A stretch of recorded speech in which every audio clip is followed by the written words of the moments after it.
breathing, teasing, drifting out, screaming, reeling, turn without, dust-soaked stacks of magazine parties, silhouettes wink, blasphemous carvings, mixing, fixing, retwisting smiles, eyes wide shut, you're alone for miles, locked you were shocked and froze to light, hovering fangs and the camera's bright, turned away from your maze in a haze through the pipes, drugged by the beach as you reach all the stripes. Sam Greenall, a trumpet player, he introduced me to jazz, and of course because he was a trumpet player, I had to play something else. So I persuaded my father to buy me a clarinet, and that's what I started on. And I played clarinet with lots of different bands and people, you know. I used to go to this youth centre up near the North End, Trinity I think it was called or something. Okay. And they had what we used to call them a radiogram, a big thing, and people used to take records and play them, you know. And there was one guy who offered to clarinet lessons. So I think I only had one lesson from him, and I was largely sort of self-taught anyway. Well, I'd only be about 17, so 16 maybe.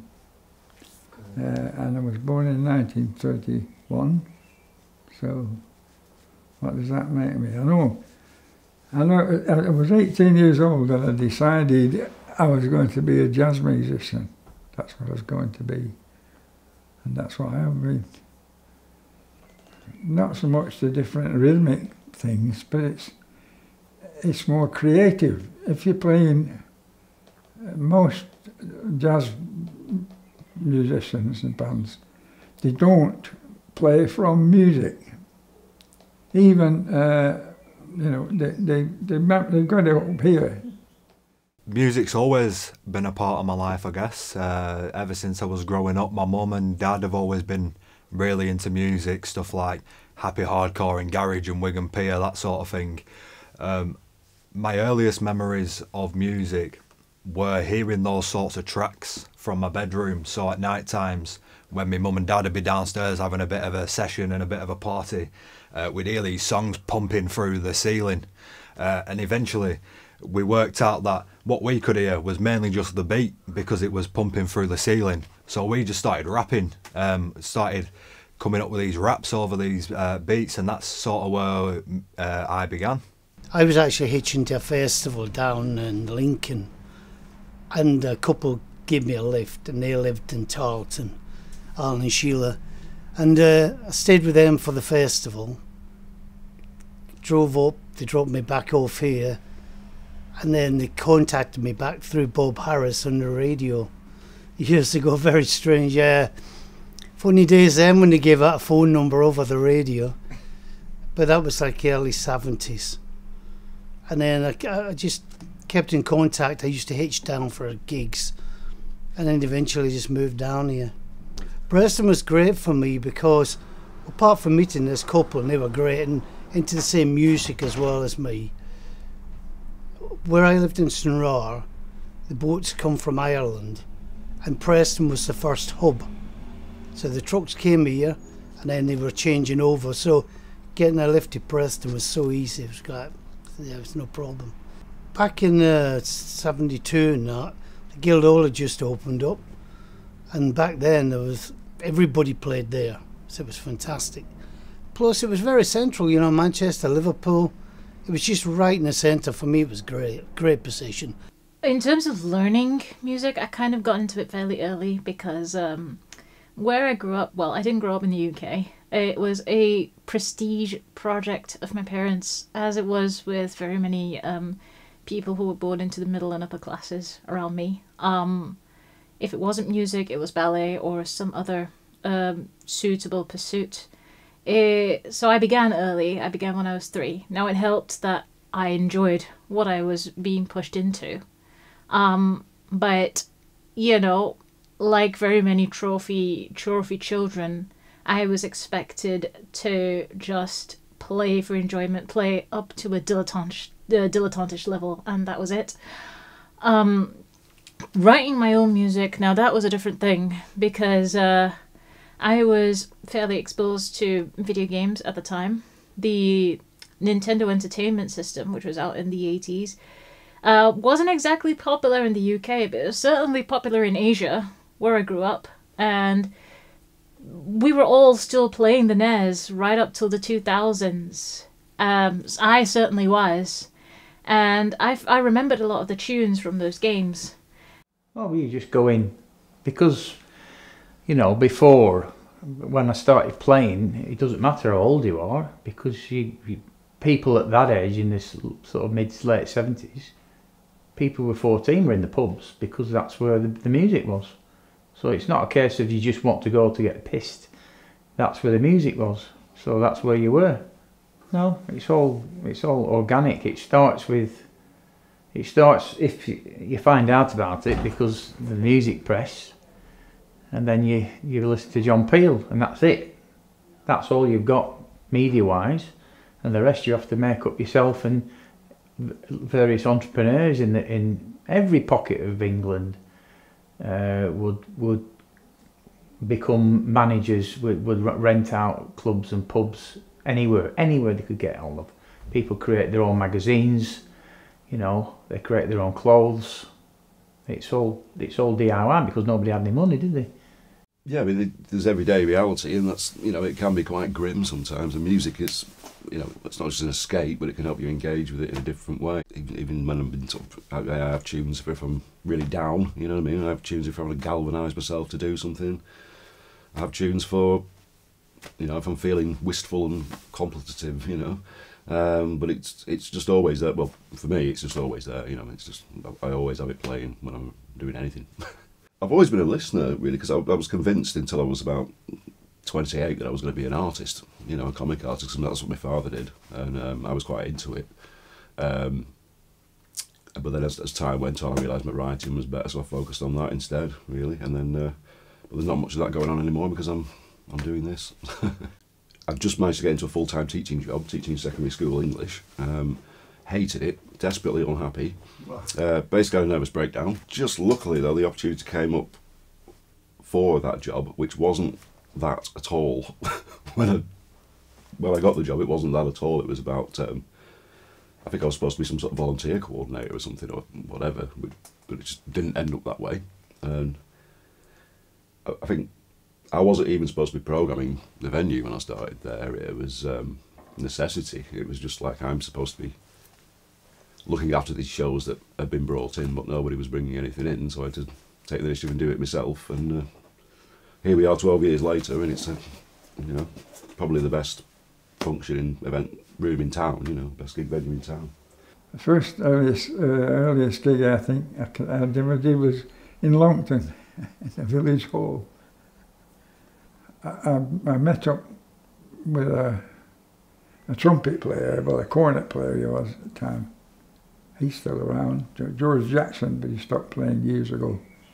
But he was like a dance band, and he couldn't improvise, but he could learn the songs and play the lead trumpet, and he could really swing, you know, and play really, really good. So I occasionally used to write out an improvised solo for him to memorise. I was playing with this Joe Palin trio, and me on the saxophone, and Howard McGee, the big star. But we never met him until we got on the stage, and they announced it, you know, Joe Palin trio, you know, with Ron Parry on drums and Ian Taylor bass, Harold Salisbury on saxophone, and a great. And he walked on with his trumpet, and he went to up and he said, "Do you know Bag's Groove?" And I said, "Yeah." So we all played it, and And we just played. He said, "Do you know such a tune?" "Yeah." And then off he went. After after we'd done that gig, he unbent a little and we went he had a beer, and we were chatting to him, you know, because he went out to California with Charlie Parker and stayed there for years. And we said, what happened like with Penn? He said, "Oh well," he said, he said you can lie on the beach, you know, and play a bit of cool jazz at night and that." So, you know. He said, "But after a few years I got a bit bored," he said. But he said, "I'll never forget this, I'll never forget his exact words." He said, "When I went back to New York," he said, "them cats was walking all over me." The fierce competition in New York, that is the centre of jazz in the world, New York. Them cats was walking all over me. But he said he preferred playing with us up north. Then when he did some gigs down in London and down in London, he said he preferred working with us up north. And I don't know why, because I knew what a lot of these guys were. And they will be asking, they'd want arrangements, you know, they'd want rehearsals, you know, he didn't want that, he just wanted to walk on with his trumpet like a jam session and play. At one that I had the privilege of being a part of, they had Scorpio from Grandmaster Flash and the Furious Five, who is literally a legend in the game, you know, a pioneer of the music scene, and God knows how they managed to bag that, but for me that was quite a pivotal moment in my journey. And pressing back in the 70s was great, you know, the Guildhall. Well, everybody played there, I mean, but Bowie twice, you know, within a matter of a few months, Bowie played it, but I mean, at the top of the game, they'd Led Zeppelin, Deep Purple, you know, they'd just every top name going. It was fantastic. It was at its absolute peak. 2 shows within a month, you know, the Aladdin Sane, but still doing the Siggy one first, coming back doing Aladdin Sane. Absolutely peak in a 2,000-seater. You know, it was fantastic. No, memories like that, you just can't, you know, you're so close to them as well. Back in them days as well, they kept seats in, whereas later on they allowed people to stand, but at the beginning it was all seated. So it was all quite proper like, but it was still very exciting, yeah. I still meet people in the shop that were at the same gigs.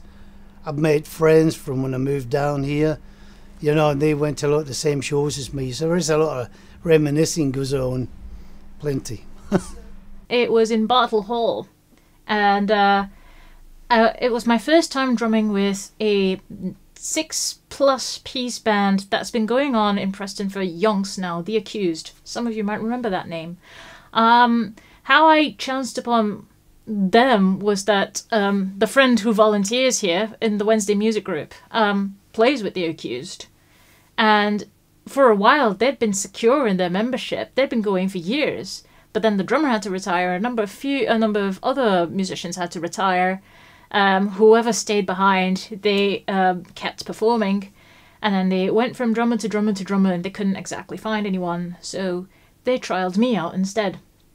It was my first time drumming with that band. It was my first time drumming at a wedding, and I absolutely delivered. Supporting a band called Shake, who were from the remnants of the Rezillos. I don't know if you remember the Rezillos. So we played with them at the Marquee in London, which was ace. Big buzz for that. And then we played a place called the Fan Club in Leeds, where we ended up, I don't know what we were doing, because we had no way, we managed to get a parent to drop us off with the gear. We had no idea how we were going to get home. We didn't care, we just wanted to get, once you got there, everything else was nothing, didn't matter. And we got chatting to these 3 brothers who had a massive converted sort of van, and they'd inherited a massive old mansion in Leeds, so we went back there, played music till 4 in the morning, and they ended up playing on one of our singles later on in the year. So adventures, you know. Well, I had the Magic Band on, with Captain Beefheart's band, which was a big one for me. We had Lydia Lunch, we've had Thorsten Moore from Sonic Youth came down one time. I mean, you know, it was some amazing stuff, really. I mean, I don't know if you know much about Rico and Tough Life Boogie, but some of the things he was bringing to us as well were just really interesting. We did this pop festival last year, we had the Bluebells headlining, and it was amazing, you know. When you're really getting somewhere when people that you don't know ring you up and ask you to play with their band. And I was never really so very keen on becoming a professional, because when you're professional, it don't matter really in the London Symphony Orchestra, you know, or Acrobatics Paramount Jazz Band, you're tired. You're tired. So, tomorrow night we went up to Glasgow, and then we're coming back to the Chinese Jazz Club in London, in Brighton. I'd done that, and no, but I wanted more freedom, you know. I just wanted to be, and that's what I was. And I found that you know, jazz, it has its ups and downs. It has a time when it's becoming quite popular, or at least popular enough, you know, to get people to actually employ you and pay you money. Playing with people like Kenny Ball, I played with Kenny Ball at his pub, and I learned quite a bit from him. It's hard to say who's the most prominent currently. I feel like it is a bit more of a level playing field to what maybe it once was. I'd say maybe Gizmo is the most popular artist that I'm aware of in the Preston scene, just in terms of like views and things like that. And I know he manages to get himself on established channels outside of Preston, where he gets like tens of thousands of views and stuff like that. And I think the reason why he's in that position is sheerly down to his ability. He's a really, really naturally talented artist, and not just a rapper, not just like a grime MC. He can play instruments, he can produce, he can play, you know, guitar and piano and ukulele, and he writes all his own songs, and he can sing. He's a really versatile artist, and out of everyone, I feel like if he pushed himself in the right way, he'd have the most chance to really become a mainstream success. But I've always got, you know, big joy out of just going to see, even back in the day, Dandelion Adventure and things like that, when people turned out and the room was full. Big Red Bus, you know, when there was a lot of interest, things like that. Big Red Bus when they get support of the Stone Roses in the Guildhall in the foyer. You know, things like that. They're just like, they're kind of legendary stories now, a lot of these things. But they did happen. They're not just myths. But like I said, now, they're finally Evil Blizzard. I mean, they're really big, quite big in Britain now, Evil Blizzard. But they're all guys that just worked continuously. Never gave it up and come back to it. I mean, I knew Pete doing a Guild album, must have been like, don't know which guild it would have been now, but yeah, they're reclaiming the Guild album. That was it, the local musicians all put a track each on the Guild album. I mean, that was great back in them days, but a lot of them same people are all still actually working, just continuously at it. But yeah, they're really dedicated, you know. And that's all you can really say. You just have to have it in your blood, really, to keep doing it. I think that's what it is. The Warehouse got a lot of big bands on. You know, Joy Division, Crass, a lot of the big bands at the time played there. So we always used to manage to get support slots, because my band, the Blank Students, were known because when we were playing on Peel, got played on John Peel, and we eventually got a session on Peel. But like loads of other places, you know, these kind of things will flourish. You know, you'll always get. You don't bother about it at the time. You're too enthusiastic about. You're too busy rehearsing. You're too busy hustling to get a gig. There wasn't a lot of places to play in Preston then. It was, you end up playing at the school, at your secondary school, at someone's house, just anywhere. And the motivation is the next gig. You know, not. I mean, we sent our first tape recorded here, on that, in here. Sent it to Edinburgh. First cassette we ever sent to a record company. And we got a record deal. I thought, oh, it's easy, isn't it? That's all you do, send a cassette off. Piece of paste. Yeah, yeah. You know, we got Single of the Week in the NME. We did a Peel session, and you think that you're going to get a little bit further where you'll get more work, and it just never happened. You know, I don't know why. Obviously, nobody thought we were good enough to take that next step, but you know, it was great fun. You know, it's just because everything's new, isn't it? Everything's new. There was one experience which was shattering because we knew it's the Scottish connection with Fast Records. The Rezillos wanted a support act at Blackburn King George's, and they were on top of the pops then. You know, they were well known. And it was the morning of the gig, and I was walking up to our manager's house, and he was walking down the road doing this. He's off. It was awful. Not because you think it's the moment you're going to be famous. You're not thinking about being famous, but you think it might be a moment that's going to get you more work, more exposure, so you don't have to go to college and do a terrible job. Oh, all of a sudden, everything started going pear-shaped. From the jazz point of view, Lonnie Donegan left Chris Barber band and formed his own skiffle group, as they called it, the Rock Island Line, and then Nancy Whiskey and Chas McDevitt. And it started going into rock and roll, rhythm and blues, and then it just, there was nothing but that, boy bands and whatever. And all played all the same, guitars and very primitive music, sort of music. Then this company that owned all the property around Hackney, lots of property,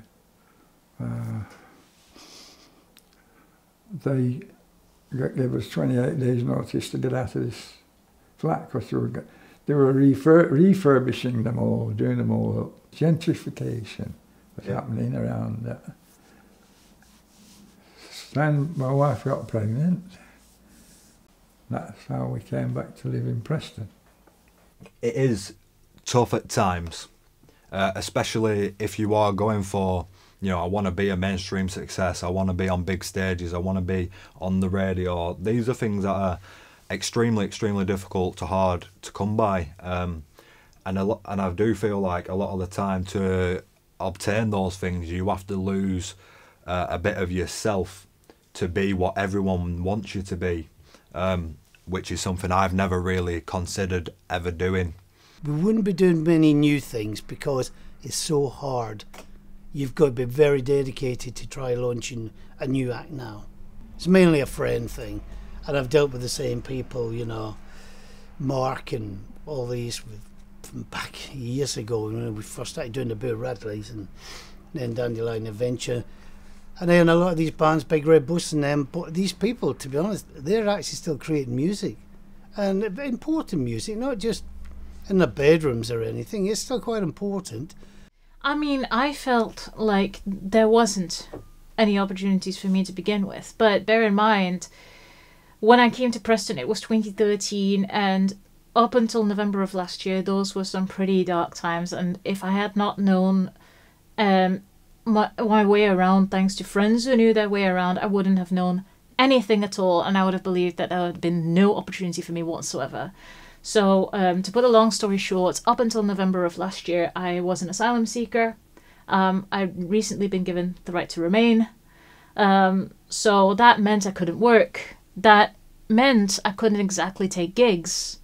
So I wanted to go and find open mics, but I didn't know where they were. I didn't know my lay of the land. There was lots of animosity, jealousy, envy. Unfortunately, we always helped any band that we liked. We saw a band and we got them to record here, did some demos for them here, let them support us. We were always I've been attacked by other band members because of, you know. So I'm sure that happens everywhere. I was playing that what they call Dixieland jazz with this Sam Greenall. He had his own band, and we had several quite well-known, famous American guests, and also the British trumpet player Nat Ganella. He used to come in and sit in, play with us to keep his living. He was living in Leyland. And we had Peanuts, Hucko, and people like that. Frank, that was another one that shut down. The police raided it and found somebody smoking funny woodbines. So the same thing happened at the Hoppers. They got a new sergeant or something at Preston Police, and he heard about they ran these jazz nights on a Friday, yeah, and they let anybody just come in, not members of the rugby club. So this guy sent 2 women PCs on a Friday, and they would see non-members coming in and drinking alcohol. Oh. So they threatened to shut it down if they didn't stop. So that killed the jazz. I used to play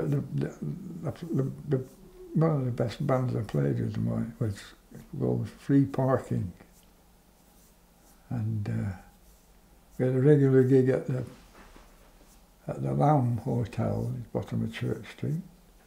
There was pop groups on Saturday. We played there every Sunday. Trad Jazz, Silver Bell every Friday.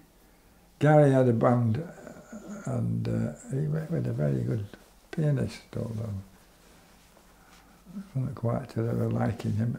Him and his friend, he had a friend, he went to school together. His friend played guitar. Brilliant, absolutely brilliant guitarist he was. Brilliant. The Ferret has been one that I know has been massive in the urban scene, especially recently. And I did quite a lot of stuff there when I first started out. There's a place, I'm not sure how much urban stuff it does anymore, but there was a group called Shotter TV, and what they did was host events for these urban artists, and they did a fantastic job of it, and they've hosted a lot of their events at a place called Tonic, which is near the bus station. And they put on some really, really good events. You know, they had some decent names from across the country, and you have places like Ships and Giggles. I know they're quite a youthful, urban-y sort of thing. Adelphi's another good one. They do a lot of like drum and bass nights, and that's a big part of it. A lot of people who were once into rap and grime have transitioned into drum and bass and things like that. I think if you're looking at rap and where the scene has most thrived is probably in online spaces like YouTube, and that's developed over years and years. So it did start off mainly with like Triple C and CCY, and then other groups emerged, clashing and battling each other, which got them quite a lot of attention and quite popular in songs like Preston City, which is a really big Doughboy and Chambo song. I think it's got like 1 million views at this point. And that kind of progressed, and then a guy came along called Danny who does DY Media, and he really made a difference. He brought all the artists together from all the different groups and give them an individual platform for them to release their things, and of course there were other people who did better than others, you know, like stars of the channel, like Skeps and Mondo and Gizmo. The people who were already quite well known did really well on there, but it brought up a lot of people who nobody knew about as well. It's aggressive, it's raw, it's passionate, it's full of punchlines and metaphors. It's very Preston, you know. A lot of a lot of other artists tend to like try and be Americanized or try to rap like they're from London and stuff like that. Whereas I think this Preston grime sound is quite original for Preston, you know, and it keeps the Preston accent and keeps it very northern and Lancashire. We rented one half of next door, then the other half became available, so we rented that as well, same landlord. And then a few years later, this big shop became available. So we took that over and left the dance shop next door, because the dance scene had really took off. We all, you know, after the Roses and all them bands, and this piano tune thing and all the raves, so it became a huge scene. So that was fantastic for us as well. So we had a few girls working next door, and then I looked after this more the rock indie type side. That's more my thing. But yeah, that was good because there were good times there, and there was a lot of activity about, you know, a lot of field nights and, you know, rave nights all down over at the university. So there's a lot happening there. Yeah, I mean, people feel he'd come over here doing nights because they knew. I mean, again, with Preston having this central thing from Manchester, Leeds, Liverpool, you did attract a lot of people like that. It's like at one time, Preston, we had Clouds, and then we'd a lot of other venues, the Warehouse still putting gigs on, the Paradise Club, the back down the side of Clouds. When I was doing orders in London, people were just saying, what's happening in Preston? It's so much happening, and pulling coach loads in from Liverpool. It's just great. A lot of gigs on. Every venue was basically down to the individuals. Yeah, it was like, say, when Pete took over, Pete that runs Blitz, that owns Blitz, he took over the Warehouse from Russell. Both them were even dedicated to putting live music on. It wasn't just a nightclub then, it was a live venue. You had the Paradise Club with the Maguire sisters and Steve. They were dedicated to putting bands on. One of the first early folk gigs was down there, you know, and then you'd Ronnie Brown and Trevor and all them doing Clouds, and they were just bringing them, you know, the Cult and all these, they were just bringing loads of great bands down there. So it was fantastic. A lot to choose from, yeah. There's still people, they're all, you know, the Ferret, and they're robing down the Conti, and Pete's at Blitz now, and all these people, they're still trying to do stuff, you know, the Plough, out the back of there, the Market Street Social. But I mean, the people they're still trying, but it's very hard promoting shows, especially nowadays. You know, everything's expensive now, but they are willing to keep trying at it. But Pete's still very much into his music, which is fantastic, because you really need people dedicated. You know, you can't just have people in it for the glory, because most of it is just pure hard work. And I mean, there might be a wee bit of glory, but most of it is just slog and up and downs. It was a dump. It was just somewhere for people to get off the train and get a train to somewhere nicer. It's always been known as parochial, you know, as I said to you earlier, it's James last on at the Guildhall every 10 minutes. It's always suffered as it's geographically because of its closeness to proximity to Manchester, Liverpool, and even Lancaster. Lancaster was a far cooler place to go and play, so we did. So it's always been a bit fuddy-duddy, old parochial Preston. And so I found the weekly music group that gathers here, and I flourished with them for a while. I wound up recording some of my own stuff with them. But really, it was only through knowing one of the people who attends that music group, Greg Slater. He knew his way around pubs. He had been performing for goodness knows how long. It was he, really, who took me to places. I wouldn't have known any of that without him.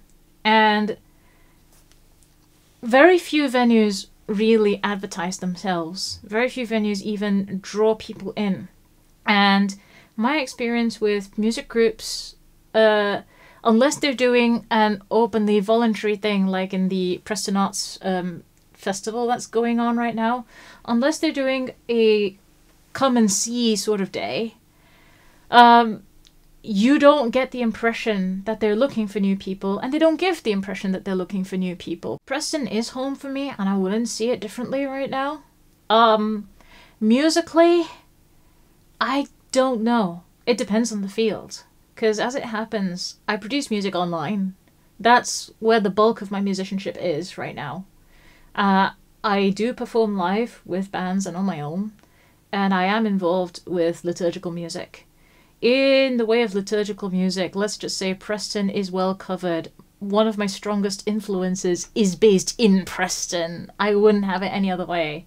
With the other things, I feel like I'm walking a solitary road. Pete and Gary, they were a bit older than us lot. They opened the first punk club in Preston under the Jolly Farmer. Do you remember the Jolly Farmer? Massive pub on the corner of Orchard Street, massive. It's very trendy, sort of towny pub, and he managed to get the cellar. So the night was called Downstairs. So we all became members of that.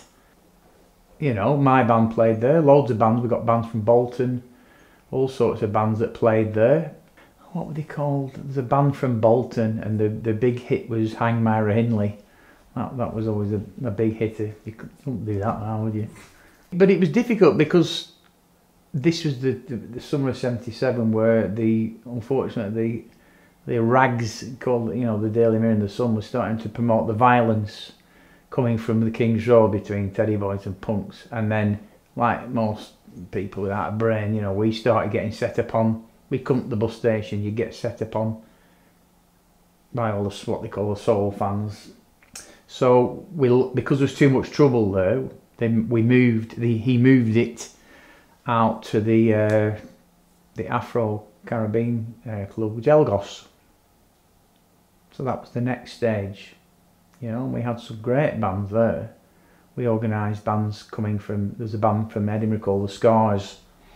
They're on Fast Records. I don't know if you know Fast Records. First Human League single was on, my band were on Fast. We were actually in the studio in Rochdale when the Human League were doing Being Boiled. So that's how we met them. So we used to get bands who were on Fast Records. We'd do exchanges. We'd go and play in Edinburgh. They'd put us up. They'd come down to Preston. We'd feed them and he'd stay here. Loads of people stayed in this house, you know.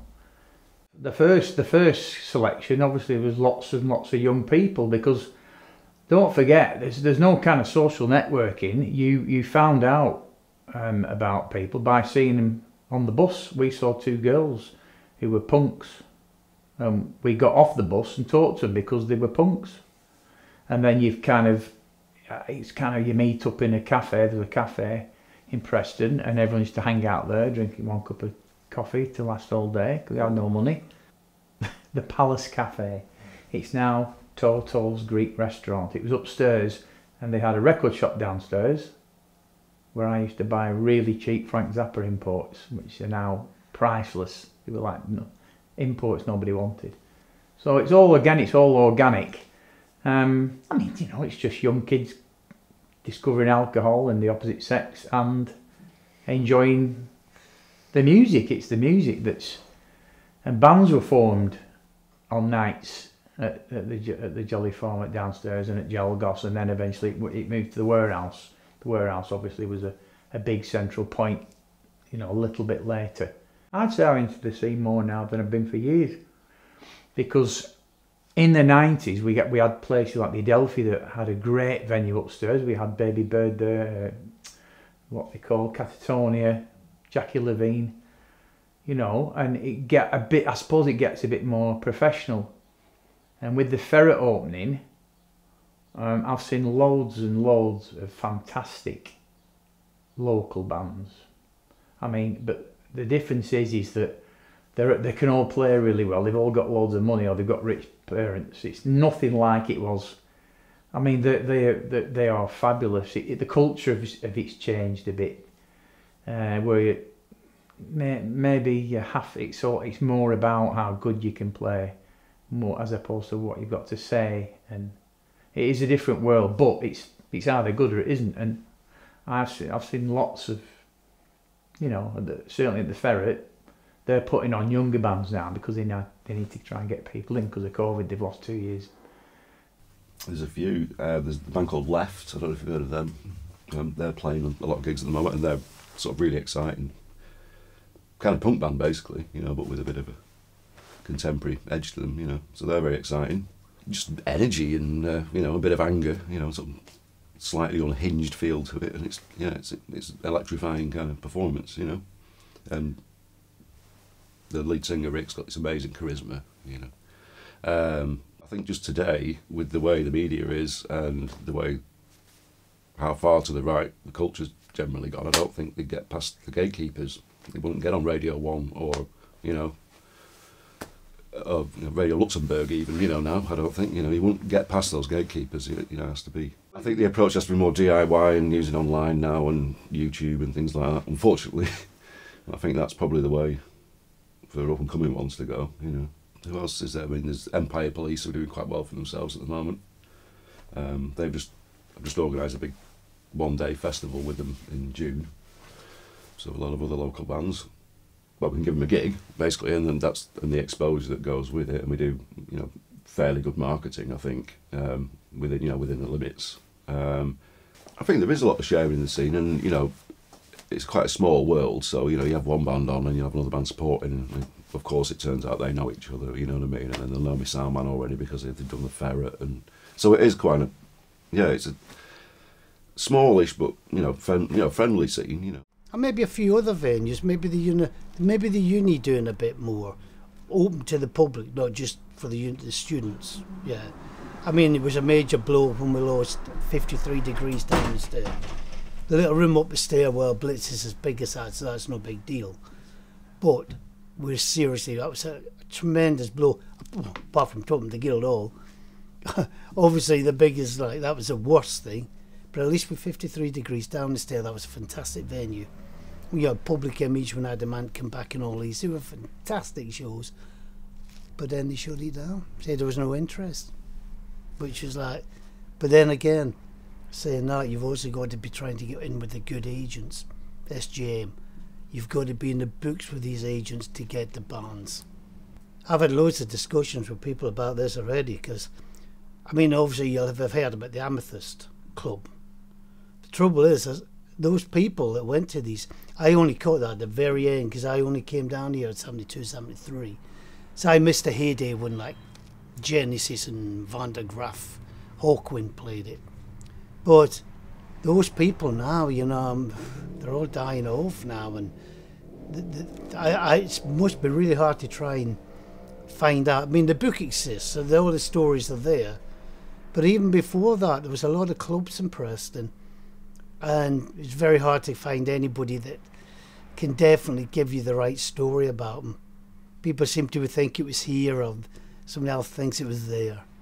You know, like there was a Stax Club up the top of the road there, the Black Bull, the Stax Club. The door's still there, but there's so few people left living from that period in the 60s.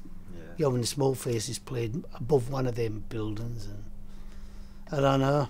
But now, yeah, it's keeping a recording now and a document of now, what's happening now.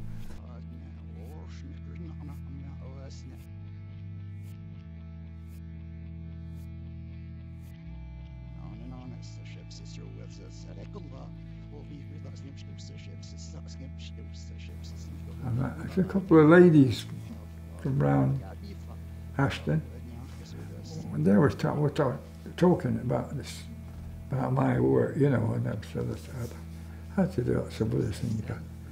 I finished. I've got a fairly decent pension now, because not from music. Yeah, I finished up being a jig and tool inspector at English Electric Reinforced Plastic. So she said, oh, she said, so you weren't a sheet metal worker or an inspector, engineering inspector who was moonlighting as a jazz musician. She said, you're a jazz musician, daylighting as a, she said, daylighting as a sheet metal worker and an inspector. And I thought, that sums it up.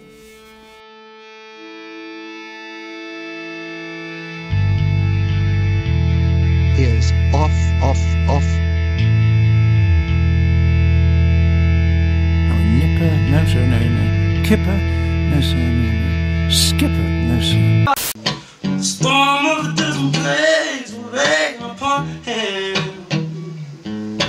Well, I little open board on my one day. There's only a bit of things that bad people.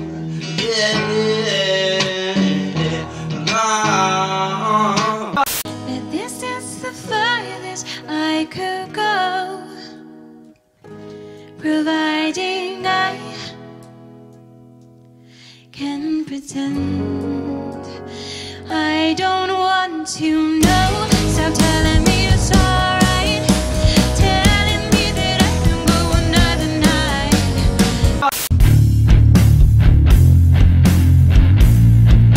Alcohol all day, your liver run dry. Rerun this cup, you jump this high. Rip the ring. I drink on my own.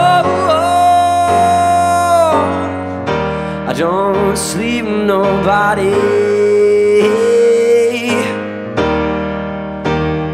I gave away my phone. I was born on this estate, and I've been dreaming loads these days. There must be more than broken bits of people in these streets. Follow their feet, seems like no one here has dreams that they can talk about with me.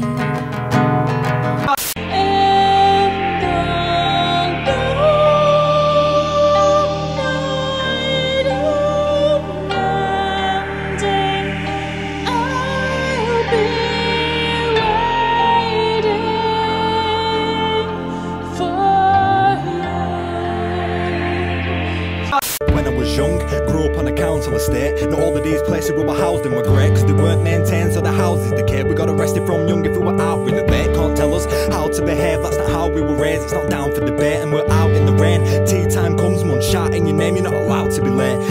I'm older than I was before.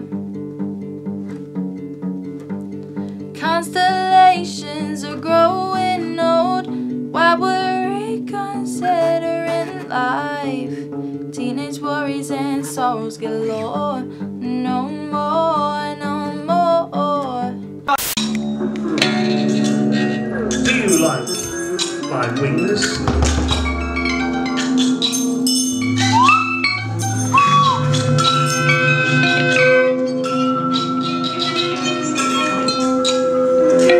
Up to young girls and a young woman, I guess I'm married or split, family gone sudden. But where are they now? It's just a mystery. It must have been something to do with this guy's history.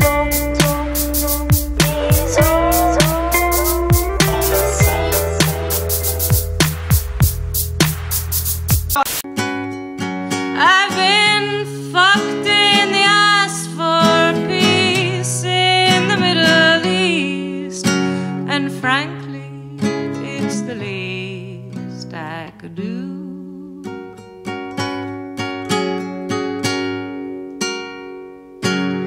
I said, baby, you didn't need to lie to me.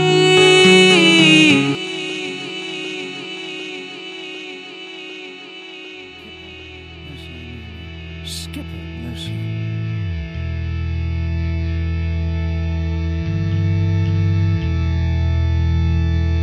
But it creates the feeling that something can be done.